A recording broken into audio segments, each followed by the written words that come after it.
A to Z sports prime show में आज मैं आपके सामने एक ऐसे हॉकी खिलाड़ी को लेकर आ रहा हूँ कि जिसने देश की तरफ से एकमात्र खिलाड़ी जो वर्ल्ड 11 की टीम में थे, उनका नाम है सैयद जलालुद्दीन रिजवी, जो एक परिवार से ऐसे परिवार से बिलोंग करते हैं जिनके पूरे के परिवार ने हॉकी खेली है, जिसके अंदर कमरुद्दीन साहब, एजाजुद्दीन साहब और दूसरे खिलाड़ी नजमुद्दीन साहब।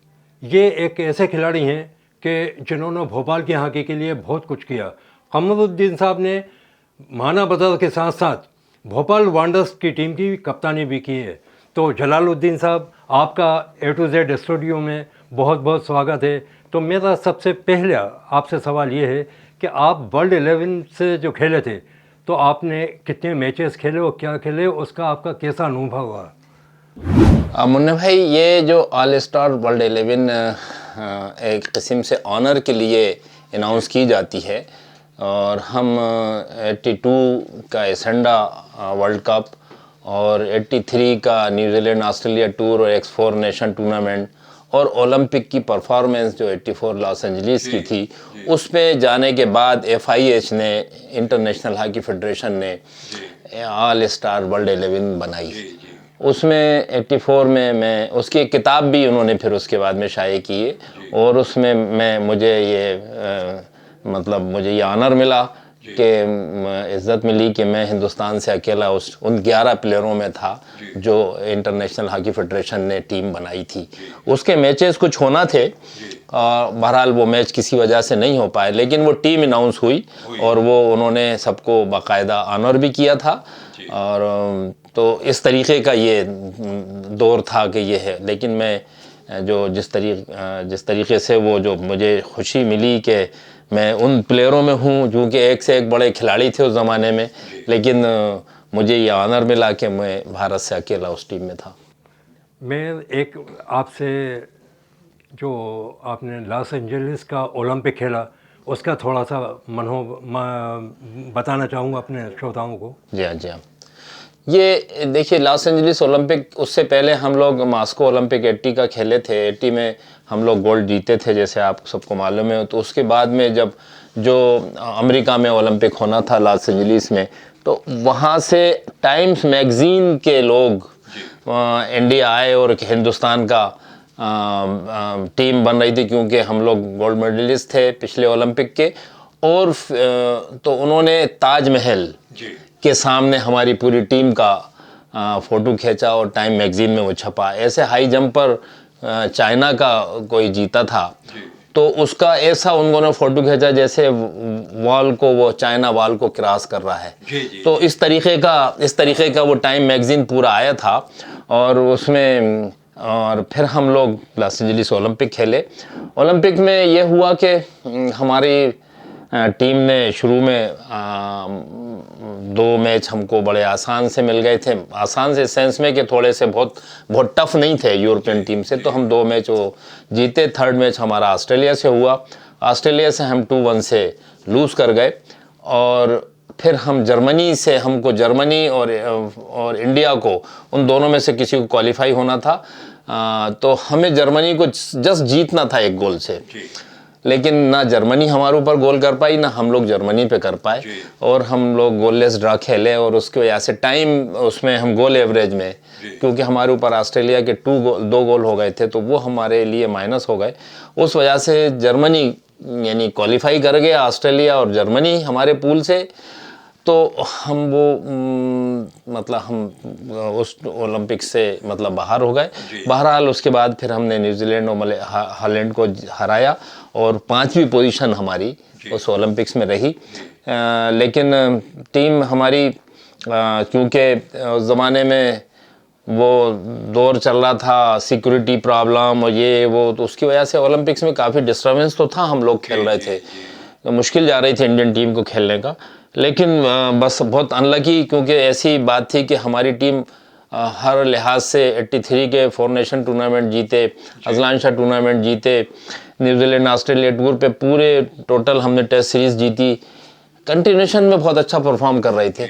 लेकिन अब वो प्रॉब्लम ये आती है कि थोड़ा सा हमारे यहाँ की जो हॉकी का दबदबा जो पंजाबियों के हाथ में रहा है, तो वो थोड़ा ही कहीं ना कहीं किसी को खिलाना और कहीं नहीं खिलाना, वो डिसीजन जो भी थे कोच के, वो थोड़े से जो टाइम पे अच्छे होना चाहिए थे वो नहीं हो पाए, और कई मरतबा अच्छे प्लेयरों का यूज़ नहीं कर पाए।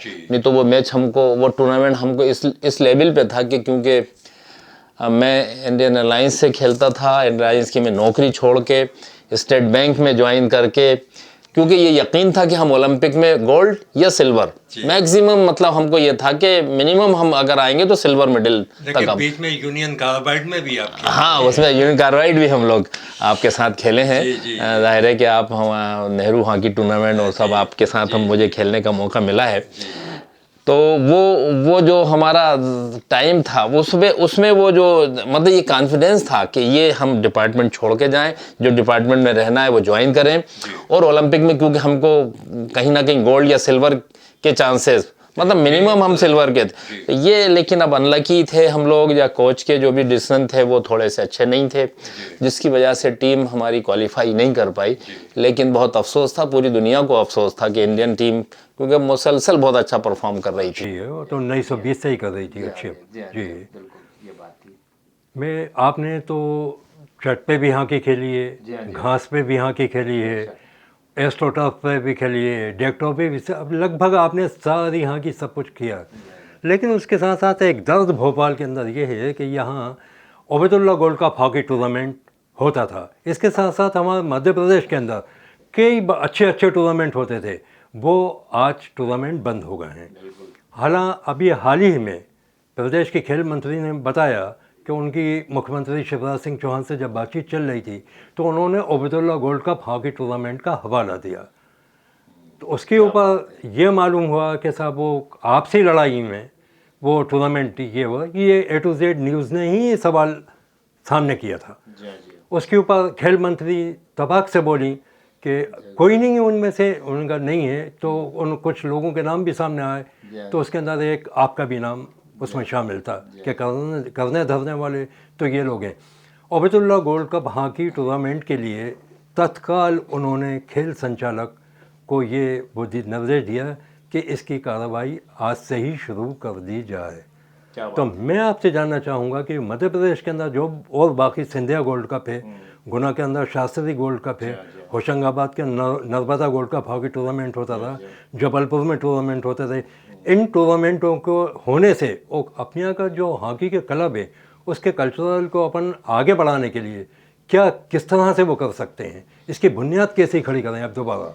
मुन्ने भाई, पहली बात तो आपकी ये बहुत, मैं A to Z न्यूज़ को मुबारकबाद देता हूँ कि आप लोगों ने बात को उबैदुल्ला हॉकी टूर्नामेंट के लिए आपने बात वहाँ रखी, और उनका मंत्री का भी मैं वेलकम करना चाहता हूँ कि उन्होंने उस पर फ़ौरन डिसीजन लिया और टूर्नामेंट करने के लिए उन्होंने अपने डायरेक्टर को निर्देश दिए।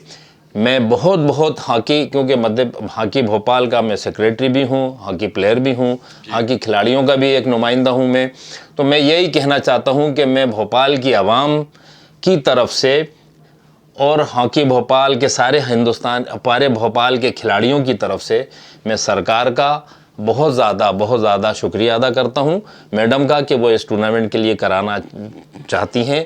और आपका शुक्रिया इसलिए अभी करना चाहता हूं कि क्योंकि बात को आपने सामने रखी और वो टूर्नामेंट हो रहा है। ये बहुत खुशी की बात है कि आप उसके माध्यम बने और आपने उस टूर्नामेंट को कराने के लिए, हाँ, A to Z बिल्कुल मुन्ने भाई, और मतलब A to Z। तो ये जाहिर है कि ये बातें, इसके बाद ये है कि टूर्नामेंट जैसे आपने कहा, बेशक मध्य प्रदेश में, हिंदुस्तान में सबसे ज़्यादा टूर्नामेंट मध्य प्रदेश में होते थे। उसमें जो बहुत बड़े नाम हैं, जो ओल्डेस्ट हैं, वो हमारा उबैदुल्ला और सिंधिया गोल्ड कप तो है ही अपने आप में। छत्तीसगढ़ बन गया, नहीं तो वहाँ पर रायपुर में नेहरू हॉकी होता था, और राजनांदगांव में एक टूर्नामेंट होता था राजा के नाम से। इंदौर में क्या नाम है, हमारी उज्जैन में टूर्नामेंट होता था। गुना में जैसा आपने बताया, होशंगाबाद में, इटारसी में, टीकमगढ़ में, मतलब लाइन लगी थी। ऐसा है सारे एक डिस्ट्रिक्ट जगह में इतने टूर्नामेंट होते थे, छोटा रायसेन में भी था, बरेली में भी टूर्नामेंट था, इतने टूर्नामेंट। तो इसी वजह से हमारे मध्य प्रदेश में 3 एसोसिएशनें चलती थी उस ज़माने में। क्योंकि इतने टूर्नामेंट और पूरा प्रदेश हॉकी खेलता था और इतने प्लेयर निकले यहाँ से। भोपाल तो अपनी जगह पर उसका बहुत नाम है दुनिया भर में हॉकी में, लेकिन अगर हम पुराने मध्य प्रदेश की बात करें तो राजनांदगांव और रायपुर से हमारे बहुत इंटरनेशनल प्लेयर निकले है ना, ग्वालियर से बहुत से प्लेयर, शिवाजी पवार इन पार्टी निकली है ना, तो इस तरीके से राजनांदगांव से प्लेयर निकले हैं, हमारे जबलपुर से प्लेयर कुछ निकले हैं। तो ये प्लेयर कंटिन्यूशन भोपाल की तो तारीख पूरी अपने आप में है कि कितने ओलंपियन और कितने मतलब 100-125 प्लेयर में समझता हूँ तो इंटरनेशनल प्लेयर हमारे इतने। भोपाल की हॉकी की तारीख तो ये है कि 1889 के अंदर जब सूबेदार अब्दुल बासित साहब जो हैं वो जर्मनी गए थे तो 6 स्टेकें लेकर आए थे, 6 हॉकी स्टेकें लेकर आए थे। उस वक्त का अखबार उम्दतुल अखबार जो नक्काल खाने से निकलता था वो लिखता है कि क्योंकि सूबेदार अब्दुल बासित अपने वतन भोपाल वापस आ गए हैं, 6 छड़ियाँ अपने साथ लेकर आए हैं जिसके ऊपर निवाड़ लिपटी हुई है और नीचे कुछ टेढ़ा है। दरियाफ्त किया गया यानी मालूमात की गई तो वो हॉकी है। तो हॉकी तो अपने यहाँ 1889 में आ ही चुकी थी। और अपने यहाँ जहाँ भोपाल की हॉकी की बात है तो 1890-91 के अंदर भोपाल की हॉकी बहुत अच्छी हो गई थी और 1920 के ओलंपिक में भोपाल के 6 खिलाड़ी भोपाल के इंडिया की टीम के अंदर थे। ये तो एक तारीख लिखत पढ़त के अंदर है इसमें, लेकिन उस वक्त को हम देखते हैं, आज के वक्त को हम देखते हैं। आज हमें क्योंकि हॉकी के अंदर काफ़ी मेहनत करना पड़ेगी। आप जैसे एक तजर्बेकार आदमी के सामने आप क्या उसकी रखते हैं कि अपन इस हॉकी को कैसे उभारें कि ये फिर उस फॉर्मेट पे वापस आए कि भोपाल के 3-3, 4-4 खिलाड़ी ओलंपिक में जाए। बेशक आपने सही फरमाया कि जो हॉकी की तारीख़ है वो बड़ी लंबी है भोपाल की। इसमें इस वक्त का दौर जो हम लोगों को जो हॉकी के बढ़ाने के लिए बात कर रहे हैं हम लोग, हमारे यहाँ इतने एस्ट्रोटर्फ भी लग गए हैं, एकेडमी भी चल रही हैं, लेकिन इसमें दुख ये हो रहा है कि एसोसिएशनों को मजबूत नहीं किया जा रहा। वो एसोसिएशनें कमज़ोर हो गई, क्लब गायब हो गए। तो अब आप देखिए ना कि बड़ा एक जगह कहीं सेंट्रलाइज होता जा रहा है खेल। तो खेल सब तरफ होना चाहिए, बिल्कुल होना चाहिए। सब तरफ जब खेल होगा तो कंपटीशन बनेगा। सब तरफ खेल नहीं हो रहा है, चंद मैदान बचे, चंद जगहें बची, उन पर ही खेल हो रहा है। अब उन पे बात करना पड़ेगी। लोग बैठें, सरकार के साथ बैठें, क्रीड़ा परिषद हो या कोई भी लोग, उनमें इस तरीके की बात हो जिससे कोऑर्डिनेशन एसोसिएशंस का सरकार के साथ हो। ये कोऑर्डिनेशन जब होगा, क्योंकि हम लोग तो खिलाड़ी हैं, खेल को बढ़ाना चाहते हैं, हम लोगों को कुछ नहीं चाहिए, खेल बढ़ना चाहिए, खेल जिंदा रहना चाहिए। सरकार की भी यही कोशिश होगी, लेकिन मुझे ऐसा लगता है कि डायरेक्शन थोड़े से इनको मिलने की, कोऑर्डिनेशन की ज़रूरत है। कोऑर्डिनेशन होगा तो मैं समझता हूँ कि ये खेल बढ़ जाएगा। क्योंकि आज जो खेल हॉकी है वो आप समझ सकते हैं कि गोलकीपर का किट जो 1 लाख से लेके 5 लाख तक का किट है, पक्का आ रहा है। हॉकी स्टिक 3000 से लेके 15,000 तक की हॉकी स्टिक है, 20,000 तक की स्टिक है। हॉकी बॉल कितनी महंगी है। शूज जिसको बगैर शूज के नहीं खेल सकते, वो मिनिमम 3,000 2,000 का जूता है। तो अब ये गरीबों का खेल नहीं रहा, हर कोई नहीं खेलता, अब अमीरों का खेल हो गया। पहले तो एक बॉल ले ली, स्टिक कहीं की भी पकड़ी, जो भोपाल में खपोटा होता था तो उससे सब लोग खेल लेते थे। लेकिन अब क्योंकि ये इंटरनेट का ज़माना है, इंफॉर्मेशन का ज़माना, बच्चे हर वो चीज़ देखते हैं जिससे इंटरनेशनल चीज़ पैमाने पे काम हो रहा है। वो हमको चाहिए, मिनिमम बेसिक रिक्वायरमेंट अब हमको वो चाहिए जो इंटरनेशनल के लिए हो रहा है। क्योंकि आप वो सब बच्चे देख रहे हैं, जब वो देख रहे हैं तो हमको वही स्टिक चाहिए, वो जूता चाहिए, वो मैदान चाहिए, उनको उस तरीके की हमें फैसिलिटीज चाहिए जब हम आएंगे खेलने, जब तो नहीं आएंगे। तो ये जो चीज़ हमको बच्चों के थोड़ा सा ब्रेन वॉश भी करना होगा, उनको मैदान की तरफ लाना होगा, कुछ इंसेंटिव्स देना होंगे। क्योंकि खेल की तरफ बहुत कम लोग आ रहे हैं, क्योंकि ये वाला जो दौर चला है ये वो पैकेज वाला ज़माना आ गया। साहब कितना पैकेज है, अब हॉकी प्लेयर का तो कोई पैकेज ही नहीं है भाई, तो काहे को जाएगा खेलने। तो पैकेज वाला, क्योंकि अपना आदमी, खेल इतनी जोखिम की चीज़ है। हॉकी में खेलने में हमारे कई साथियों का टांग टूट गई, हाथ टूट गया, कोई प्रॉब्लम हो गई, वो बेचारे खेल से बेकार हो गए, अपना पढ़ा भी नहीं उन्होंने और खेल से और चले गए, तो उनका फ्यूचर क्या होने वाला है। तो इस तरीके का फ्यूचर जिस दिन खिलाड़ी को नज़र आने लगेगा, जिन स्पोर्ट्स में फ्यूचर दिख रहा है उन मैदानों पर लोग हैं, उन मैदानों पर नहीं जा पा रहे जिनके पास फ्यूचर नहीं दिख रहा। जी, ये एक प्रॉब्लम आ रही है, ये प्रॉब्लम आ रही है। जिस दिन ये थोड़ा सा कोऑर्डिनेशन खिलाड़ियों के साथ मिलके इन सब बातों का हो, प्लान हो, किस तरीके से कर सकते हैं। प्लान है हम लोगों के पास, लेकिन हमें उसके लिए प्लान के साथ पैसे की जरूरत है। पैसा कहाँ से लें? बगैर पैसे के कुछ हो नहीं सकता। तो आप जब पैसा ही नहीं होगा तो आप उस प्लान को रख के, आपके पास सब आइडियाज हैं, आप क्या कर सकते हैं? ये चीज दिल तो बहुत चाहता है करने को, क्योंकि हमारा नाम भी उसी, खेल जिंदा रहेगा तो हम लोग जिंदा रहेंगे, और खेल खत्म हो गया तो हम लोग कहेंगे हमें कौन हुआ साहब, हॉकी कुछ होती थी। तो ये ऐसा ना आए, अल्लाह ना करे। तो खेल हमारा जिंदा रहना चाहिए। और हमारे प्रदेश चूंकि इससे बहुत आगे रहा है, मध्य प्रदेश में, तो मैं मुख्यमंत्री को भी ये कहता हूँ कि वो उन्होंने बहुत हॉकी के लिए बहुत किया है, और टूर्नामेंट भी जो पहले उबैदुल्लाह की ऊंचाइयों तक पहुंचा दिया।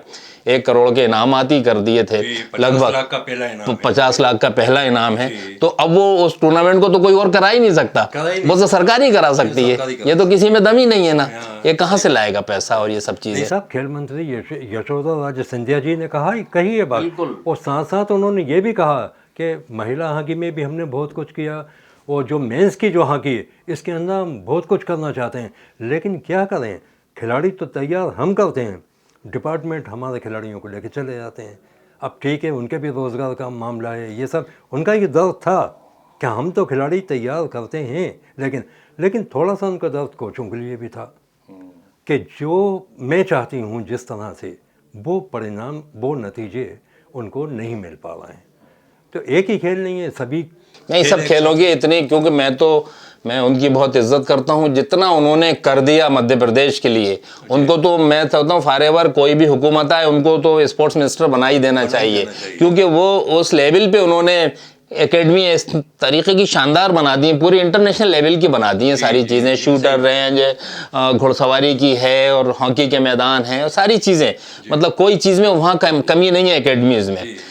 लेकिन बस ये है कि अब ये भी सोच उनको, मैं समझता हूँ कभी मौका मिलेगा तो मैं बात करूँगा उनसे कि खिलाड़ी तो डिपार्टमेंट के लिए, आपका खिलाड़ी जा रहा है, रोशन तो हमारे प्रदेश को, हमारे शहर को ही कर रहा है। सही बात। तो वो जाएगा, वो तो क्योंकि उसका फ्यूचर है वहाँ पर।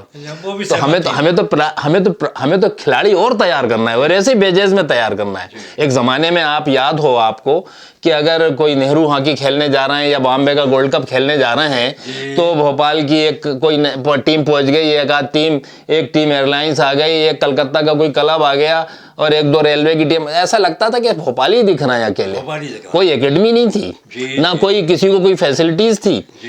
लेकिन आपको ऐसा लगता था 50-60 प्लेयर भोपाल की एक टूर्नामेंट में नजर आ रहे हैं, पार्टिसिपेट कर रहे हैं, और उस लेवल पे कर रहे हैं, इंडिया के टॉप टूर्नामेंट में।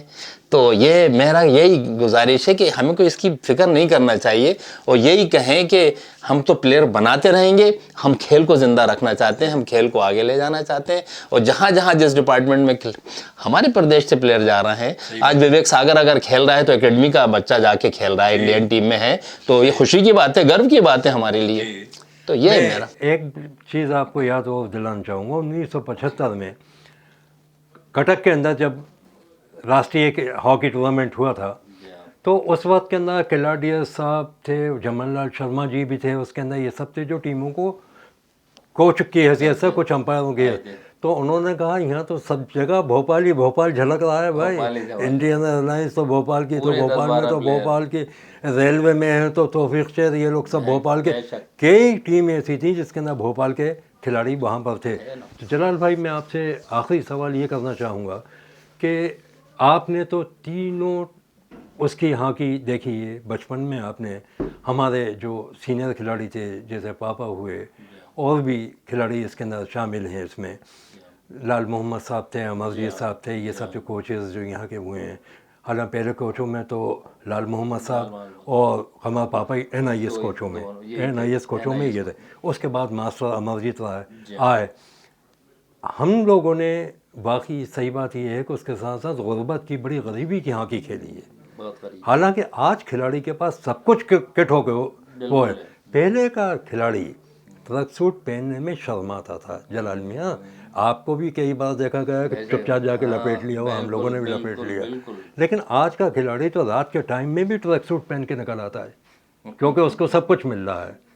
पहले हमारे वक्त में ये सही था कि दूध घी की थोड़ी सुविधा थी, लेकिन आज के वक्त में वो नहीं है। तो मैं आपसे ये बात करना चाहूँगा कि अब ये निज़ाम क्लब कल्चरल का किस तरह से अपन आगे बढ़ाएंगे।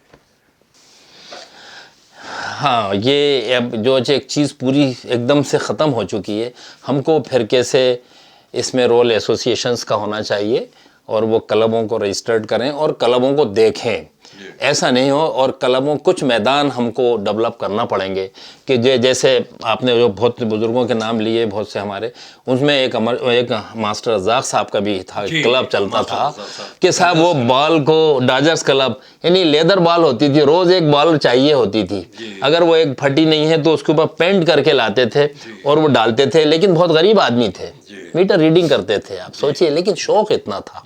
और लोगों को इकट्ठा करना है, खिला है, ऐसे शौकीन लोगों को इनकरेज करना होगा जो खिलाड़ियों को पकड़ के लाएं और खिलाड़ियों को किसी तरीके से मैदान पे इकट्ठा करें।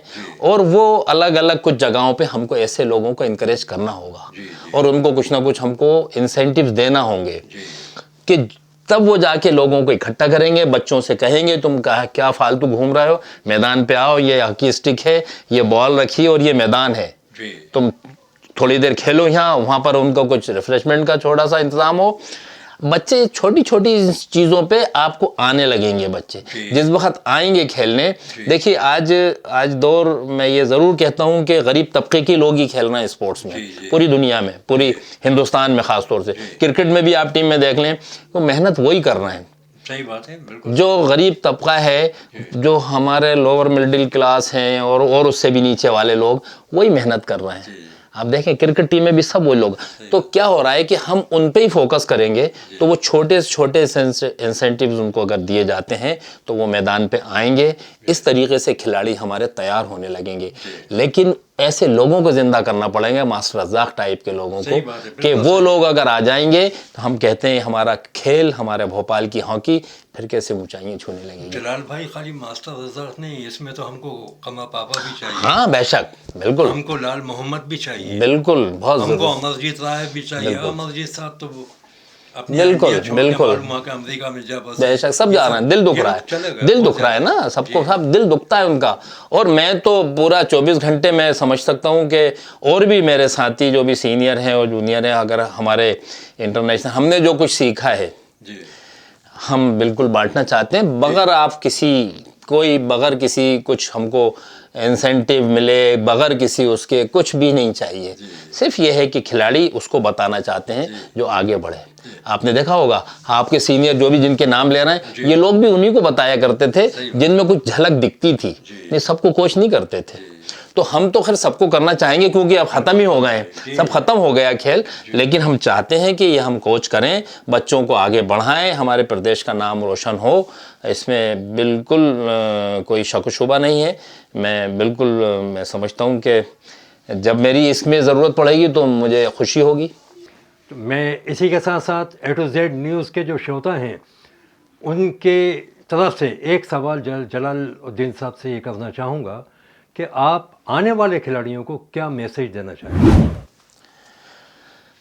मैं यही कहूँगा बच्चों से कि बेटा हर चीज़ पैकेज के लिए, कमाई के लिए नहीं सोचना चाहिए। स्पोर्ट्स एक ऐसी चीज़ है जिसमें आदमी, दुनिया में पूरी एक मिसाल दी जाती है स्पोर्ट्समैन स्पिरिट, वो इस बात के लिए दी जाती है कि बहुत अच्छे इंसान होते हैं, हर मुसीबत को फॉलो करते हैं, हर मुसीबत से लड़ना सीखते हैं। यानी हम दो आदमी दौड़ रहे हैं, एक आदमी आगे निकल गया तो हम उसकी टांग नहीं खींचते, बल्कि हम उससे आगे निकलने की कोशिश करते हैं कि हम दौड़ के आगे निकलें, हम उसको गिराने की कोशिश नहीं करते। मेरा यही कहना है कि आपको ज़िंदगी में किसी को गिराने की ज़रूरत नहीं है और आप आगे निकलें, अपने लिए मेहनत कीजिए, अपने प्रदेश के लिए मेहनत कीजिए, अपने मुल्क के लिए मेहनत कीजिए।